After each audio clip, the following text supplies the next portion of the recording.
ದುಡಿಯೋಕೆ ಬಾರದವರು ನೆಲ ಡೊಂಕು ಅಂದ್ರಂತೆ ಅನ್ನೋ ಗಾದೆ ಮಾತಿದೆ.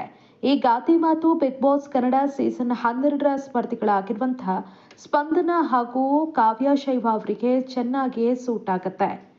ಬಿಗ್ ಬಾಸ್ ಮನೆಯಲ್ಲಿ ಆರಂಭದಲ್ಲಿ ರಕ್ಷಿತಾ ಶೆಟ್ಟಿ ಜೊತೆ ಚೆನ್ನಾಗಿದ್ದಂತಹ ಕಾವ್ಯ ಹಾಗೂ ಸ್ಪಂದನ, ರಕ್ಷಿತಾ ಶೆಟ್ಟಿ ಅವರು ಒಬ್ಬ ಸ್ಟ್ರಾಂಗ್ ಕಂಟೆಸ್ಟೆಂಟ್ ಅನ್ನೋದು ಗೊತ್ತಾಗ್ತಾ ಇದ್ದಂತೆ ಇದೀಗ ಅವರನ್ನ ಸುಖಾಸುಮ್ಮನೆ ಬಿಗ್ ಬಾಸ್ ಮನೆಯಲ್ಲಿ ಟಾರ್ಗೆಟ್ ಮಾಡೋದಕ್ಕೆ ಶುರು ಮಾಡಿದ್ದಾರೆ.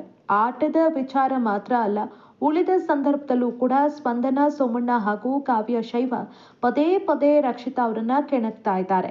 ಅಲ್ಲದೆ ಅವರ ಮೇಲೆ ಒಂದಷ್ಟು ಅಪವಾದಗಳನ್ನ, ಆರೋಪಗಳನ್ನ ಮಾಡುವಂತಹ ಕೆಲಸವನ್ನ ಮಾಡ್ತಾನೆ ಇದ್ದಾರೆ. ಬಿಗ್ ಬಾಸ್ ಮನೆಯಲ್ಲಿ ನಿಮ್ಗೆಲ್ಲ ಗೊತ್ತೇ ಇದೆ, ರಕ್ಷಿತಾ ಶೆಟ್ಟಿ ಹಾಗೂ ಗಿಲ್ಲಿ ನಟ ತುಂಬಾನೇ ಚೆನ್ನಾಗಿದ್ದಾರೆ. ಅವರಿಬ್ಬರ ನಡುವೆ ಒಂದು ಉತ್ತಮವಾದಂತಹ ಬಾಂಧವ್ಯ ಇದೆ. ಈ ಬಾಂಧವ್ಯವನ್ನ ಸಹಿಸಿಕೊಳ್ಳೋದಕ್ಕೆ ಕಾವ್ಯ ಅವರಿಗೆ ಆಗ್ತಾ ಇಲ್ಲ ಅನ್ನೋದು ಅನೇಕ ಬಾರಿ ಸಾಬೀತಾಗಿದೆ. ಇನ್ನು ಮೊನ್ನೆ ನೀವು ಗಮನಿಸಿರಬಹುದು, ವಂಶದ ಕುಡಿನ ನೀನ್ ಬಿಟ್ಕೊಡಲ್ಲ ಅನ್ನೋ ರೀತಿಯಲ್ಲಿ ಗಿಲ್ಲಿ ಜೊತೆ ಮಾತನಾಡ್ತಾರೆ. ಇನ್ನು ಗಿಲ್ಲಿ ಅವರ ಜೊತೆ ರಕ್ಷಿತಾ ಶೆಟ್ಟಿ ಅವರ ವಯಸ್ಸಿನ ವಿಚಾರ ಆಗಿ ಕೂಡ ಅವರು ಮಾತನಾಡ್ತಾರೆ. ನೀನ್ ಅನ್ಕೊಂಡಿದೀಯಾ ಆಕೆಗೆ ಚಿಕ್ಕ ವಯಸ್ಸು ಅಂತ, ಆದ್ರೆ ಆಕೆಗೆ 25 ವರ್ಷ, ಆಕೆ ನನಗಿಂತ 1 ವರ್ಷ ಚಿಕ್ಕವಳು ಅಂತ ಗಿಲ್ಲಿ ಜೊತೆ ಹೇಳ್ತಾರೆ. ಆಗ ಗಿಲ್ಲಿ, ಇಲ್ಲ ಆಕೆಗೆ ಅಷ್ಟು ವಯಸ್ಸಾಗಿಲ್ಲ, ನಾನೇನೋ 20-21 ವರ್ಷ ಆಗಿರ್ಬೋದು ಅಂತ ಅನ್ಕೋತೀನಿ, ಆಕೆಗೆ ಜಾಸ್ತಿ ವಯಸ್ಸಾಗಿಲ್ಲ ಅನ್ನೋ ಮಾತನ್ನ ಹೇಳ್ತಾರೆ.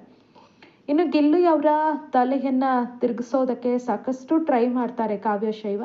ಆದ್ರೆ ಯಾವುದೇ ಕಾರಣಕ್ಕೂ ಕೂಡ ಗಿಲ್ಲಿ ಅವರು ರಕ್ಷಿತಾ ಬಗ್ಗೆ ಯಾವುದೇ ರೀತಿಯಲ್ಲೂ ಕೂಡ ಮಾತನಾಡೋದಿಲ್ಲ. ಕಾವ್ಯ ಶೈವ ಏನ್ ಹೇಳಿದ್ರು ಕೂಡ ಅದಕ್ಕೆ ಗಿಲ್ಲಿ ಅವರು ರಿಯಾಕ್ಟ್ ಮಾಡೋದಿಲ್ಲ. ಇನ್ನು ಸ್ಪಂದನ, ಸೋಮಣ್ಣ ಹಾಗೂ ಕಾವ್ಯ ಶೈವ ಪದೇ ಪದೇ ರಕ್ಷಿತಾ ಅವರ ಬಗ್ಗೆ ಮಾತಾಡ್ತಾರೆ ಇರ್ತಾರೆ. ಕಾವ್ಯ ಶೈವ ಹಾಗೂ ಸ್ಪಂದನ ಮೊನ್ನೆ ರಕ್ಷಿತಾ ಅವರ ಬಗ್ಗೆ ಮಾತನಾಡ್ಕೊಂಡಿದ್ರು. ಆಕೆ ನಿಜವಾಗ್ಲೂ ಚಿಕ್ಕ ಮಗು ತರ ಆಕ್ಟ್ ಮಾಡ್ತಾಳೋ, ಅಥವಾ ಆಕೆಗೆ ನಾಮಿನೇಷನ್ ಮಾಡುವಂತ ಸಂದರ್ಭದಲ್ಲಿ ಗೊತ್ತಾಗಲ್ವಾ, ಅಥವಾ ಆಕೆ ಡ್ರಾಮಾ ಮಾಡ್ತಿದ್ದಾಳ, ಯಾವುದು ಕೂಡ ಅರ್ಥ ಆಗಲ್ಲ ಅಂತ ಕಾವ್ಯ ಹೇಳಿದಾಗ ಸ್ಪಂದನ, ಇಲ್ಲ ಆಕೆಗೆ ಎಲ್ಲವೂ ಕೂಡ ಗೊತ್ತಾಗತ್ತೆ, ಆಕೆ ಬೇಕು ಅಂತಲೇ ಆ ರೀತಿ ಮಾಡ್ತಾಳೆ ಅನ್ನೋ ಮಾತನ್ನ ಹೇಳ್ತಾರೆ. ಇನ್ನು ನಾಮಿನೇಷನ್ ವಿಚಾರಕ್ಕೆ ಬಂದಾಗಲೂ ಕೂಡ ಕಾವ್ಯ ಶೈವ ಇರಬಹುದು, ಹಾಗೇನೆ ಸ್ಪಂದನ, ಸೋಮಣ್ಣ ಮಾತನಾಡಿಕೊಂಡು ಕೊಟ್ಟಂತೆ ಇಬ್ರು ಕೂಡ ರಕ್ಷಿತಾ ಅವರನ್ನ ನಾಮಿನೇಟ್ ಮಾಡ್ತಾರೆ. ಬಿಗ್ ಬಾಸ್ ಮನೆಯಲ್ಲಿ ಇತ್ತೀಚಿನ ದಿನಗಳಲ್ಲಿ ಕಾವ್ಯ ಹಾಗೇನೆ ರಕ್ಷಿತಾ ಮಧ್ಯೆ ಆಗಾಗ್ಗೆ ಸಣ್ಣ ಸಣ್ಣ ಕಿರಿಕ್ ನಡೀತಾನೆ ಇರುತ್ತೆ. ಅದರಲ್ಲೂ ಕೂಡ ರಕ್ಷಿತಾ ಅವರ ವಯಸ್ಸನ್ನ ಇಟ್ಕೊಂಡು ಪದೇ ಪದೇ ಕಾವ್ಯ ಅವರು ಟಾಂಟ್ ಮಾಡ್ತಾ ಇರೋದು ರಕ್ಷಿತಾ ಅವರಿಗೂ ಕೂಡ ಸಾಕಷ್ಟು ಕಿರಿಕಿರಿಯನ್ನ ಉಂಟು ಮಾಡ್ತಾ ಇದೆ. ಮೊನ್ನೆ ನಾಮಿನೇಷನ್ ಸಂದರ್ಭದಲ್ಲೂ ಕೂಡ ಕಾವ್ಯ ಹಾಗೂ ರಕ್ಷಿತಾ ಮಧ್ಯೆ ದೊಡ್ಡ ಮಾತಿನ ಯುದ್ಧ ಆಗತ್ತೆ. ಕಾವ್ಯ ಅವರು ರಕ್ಷಿತಾ ಫೇಕ್ ಅನ್ನೋ ರೀತಿ ಮಾತನಾಡ್ತಾರೆ. ಬೇರೆ ಬೇರೆ ರೀತಿಯಲ್ಲಿ ಕಾವ್ಯ ಶೈವ ಒಂದಷ್ಟು ಆರೋಪಗಳನ್ನ ರಕ್ಷಿತಾ ಮೇಲೆ ಹೊರಿಸ್ತಾರೆ. ರಕ್ಷಿತಾ ಕೂಡ ಸರಿಯಾಗಿ ತಿರುಗೇಟನ್ನ ಕೊಡ್ತಾರೆ. ಆ ಬಳಿಕ ಕಾವ್ಯ ಶೈವ ಹಾಗೆ ರಕ್ಷಿತಾ ಅಷ್ಟೊಂದಾಗಿ ಬಿಗ್ ಬಾಸ್ ಮನೆಯಲ್ಲಿ ಮಾತನಾಡ್ತಾ ಇರಲಿಲ್ಲ. ಇನ್ನು ನಿನ್ನೆ ಕಳಪೆ ಹಾಗೂ ಉತ್ತಮ ಕೊಡುವಂತಹ ಸಂದರ್ಭದಲ್ಲೂ ಕೂಡ ಕಾವ್ಯ ಶೈವ ಹಾಗೆ ಸ್ಪಂದನ, ಸೋಮಣ್ಣ, ಧನುಷ್ ಇವರೆಲ್ಲರೂ ಕೂಡ ರಕ್ಷಿತಾ ಅವರನ್ನೇ ಟಾರ್ಗೆಟ್ ಮಾಡ್ತಾರೆ. ನಿಮಗೆಲ್ಲ ಗೊತ್ತೇ ಇದೆ, ಬಿಗ್ ಬಾಸ್ ಮನೆಯಲ್ಲಿ ಈ ಮೂವರು ಒಂದು ಗ್ಯಾಂಗ್ ರೀತಿ ಇದ್ದಾರೆ. ಈ ಮೂವರು ಕೂಡ ಮಾತನಾಡಿಕೊಂಡು ಕೊಟ್ಟ ರೀತಿಯಲ್ಲಿ ರಕ್ಷಿತಾ ಅವರಿಗೆ ಕಳಪೆಯನ್ನ ಕೊಡ್ತಾರೆ. ಉತ್ತಮ ಹಾಗೂ ಕಳಪೆಯನ್ನ ಕೊಡುವಂತಹ ಸಂದರ್ಭದಲ್ಲಿ ರಕ್ಷಿತಾ ಶೆಟ್ಟಿ ಅವರಿಗೆ ಕಳಪೆಯನ್ನ ಕೊಡ್ತಾರೆ. ರಕ್ಷಿತಾ ವಿಚಾರದಲ್ಲಿ ಕಾರಣ ಕೊಡುವಾಗ ಸ್ಪಂದನ ಆಕೆ ಸರಿಯಾಗಿ ನಾಮಿನೇಷನ್ಗೆ ರೀಸನ್ ಅನ್ನ ಕೊಡೋದಿಲ್ಲ, ತಪ್ಪಾಗಿ ನಾಮಿನೇಟ್ ಮಾಡ್ತಾಳೆ ಅಂತ ಆರೋಪ ಮಾಡಿದ್ರೆ ಕಾವ್ಯ ಶೈವ ವಯಸ್ಸಿನ ವಿಚಾರವನ್ನ ತೆಗೆದುಕೊಂಡು ಮತ್ತೆ ಒಂದಷ್ಟು ಕಾರಣಗಳನ್ನ ಕೊಡ್ತಾರೆ. ಆಕೆಗೆ 25 ವರ್ಷ ಆಗಿದೆ, ಆದರೂ ಕೂಡ ಆಕೆ ಈ ರೀತಿ ವರ್ತಿಸ್ತಾಳೆ, ಚಿಕ್ಕ ಮಕ್ಕಳ ರೀತಿ ವರ್ತಿಸ್ತಾಳೆ, ಆಕೆಯನ್ನ ಅರ್ಥ ಮಾಡ್ಕೊಳ್ಳೋದೇ ಸಾಧ್ಯ ಆಗ್ತಾ ಇಲ್ಲ ಅನ್ನೋ ರೀತಿಯಲ್ಲಿ ಹೇಳ್ತಾರೆ. ಇದು ರಕ್ಷಿತಾ ಅವರಿಗೆ ಮತ್ತೆ ಕಿರಿಕಿರಿಯನ್ನ ಉಂಟು ಮಾಡುತ್ತೆ. ಇಷ್ಟು ದಿನ ಕಾವ್ಯ ಅವರ ಮೇಲೆ ಆ ರೀತಿ ಅವ್ರು ಯಾವತ್ತೂ ಕೂಡ ಕೋಪಗೊಂಡಿದ್ದನ್ನ ನಾವು ಗಮನಿಸಿಲ್ಲ. ಇದೆಲ್ಲ ಆದ ಬಳಿಕ ನೇರವಾಗಿ ಕಾವ್ಯ ಬಳಿ ಬಂದು ಮುಖಕ್ಕೆ ಹೊಡೆದಾಕೆ ರೀತಿ ರಕ್ಷಿತಾ ಉತ್ತರವನ್ನ ಕೊಡ್ತಾರೆ. ನೀವು ಪದೇ ಪದೇ ನನ್ನ ವಯಸ್ಸು 25 ವರ್ಷ ಅಂತ ಹೇಳೋದು ನನಗೆ ಇಷ್ಟ ಆಗಲ್ಲ.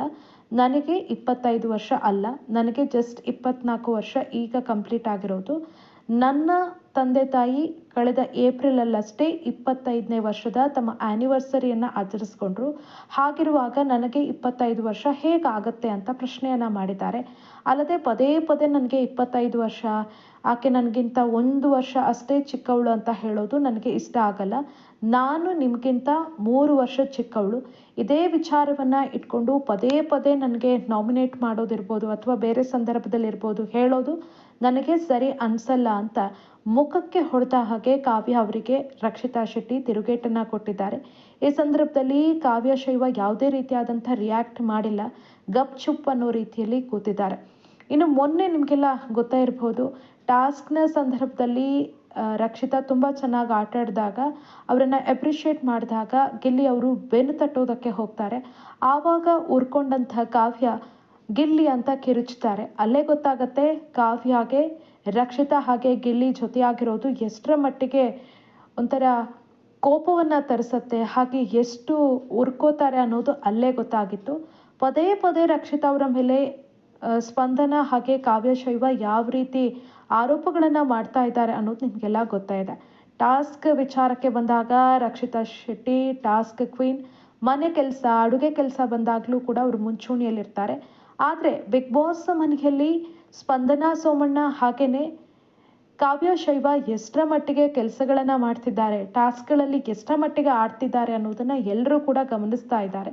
ಹಾಗಾಗಿ ಕಾವ್ಯ ಶೈವ ರಕ್ಷಿತಾ ಮೇಲೆ ಯಾವುದೇ ರೀತಿಯಾದಂಥ ಆರೋಪ ಹಾಕಿದ್ರು, ಆಕೆಯ ವಯಸ್ಸನ್ನೇ ಪದೇ ಪದೇ ಟಾರ್ಗೆಟ್ ಮಾಡಿ ಸುಳ್ಳು ಸುಳ್ಳು ಆರೋಪ ಮಾಡಿದ್ರು ಕೂಡ ಯಾವತ್ತಿಗೂ ಕೂಡ ನಮ್ಮ ಬೆಂಬಲ ರಕ್ಷಿತಾ ಅವರಿಗೆ ಕಡಿಮೆ ಆಗಲ್ಲ ಅಂತ ಅವರ ಅಭಿಮಾನಿಗಳು ಹೇಳ್ತಿದ್ದಾರೆ. ಜೊತೆಗೆ ಕಾವ್ಯ ಶೈವ ಹಾಗೆ ಸ್ಪಂದನ ಅವರಿಗೆ ರಿಯಲ್ ಆಗಿ ಆಟ ಆಡೋದಕ್ಕೆ ಬರಲ್ಲ. ಹಾಗಾಗಿ ಈ ರೀತಿ ಸುಳ್ಳು ಸುಳ್ಳು ಅಪವಾದಗಳನ್ನು ಮಾಡಿ ರಕ್ಷಿತಾ ಅವರನ್ನು ಕುಗ್ಗಿಸುವಂಥ ಪ್ರಯತ್ನವನ್ನು ಮಾಡ್ತಿದ್ದಾರೆ. ಆದರೆ ಯಾವುದೇ ಕಾರಣಕ್ಕೂ ಕೂಡ ರಕ್ಷಿತಾ ಕುಗ್ಗುವಂಥ ಹುಡುಗಿಯೇ ಅಲ್ಲ. ಆಕೆಗೆ ಸಿಕ್ಕಾಪಟ್ಟೆ ಧೈರ್ಯ ಇದೆ. ಜೊತೆಗೆ ಆಕೆ ಸತ್ಯವಾಗಿ ಆಟವನ್ನು ಆಡ್ತಿದ್ದಾಳೆ. ಯಾವುದೇ ರೀತಿಯಾದಂಥ ಮೋಸ ವಂಚನೆ ಮಾಡೋದಿಲ್ಲ. ಹಾಗಾಗಿ ಆಕೆಗೆ ಗೆಲುವು ಕಟ್ಟಿಟ್ಟ ಬುತ್ತಿ. ನೀವು ಇದೇ ರೀತಿ ಮಾಡ್ತಾ ಇದ್ರೆ ಆದಷ್ಟು ಬೇಗ ಮನೆಗೆ ಹೋಗ್ತೀರಾ ಅಂತ ಸಾಕಷ್ಟು ಜನ ಸೋಷಿಯಲ್ ಮೀಡಿಯಾದಲ್ಲಿ ಆಕ್ರೋಶವನ್ನು ವ್ಯಕ್ತಪಡಿಸ್ತಿದ್ದಾರೆ.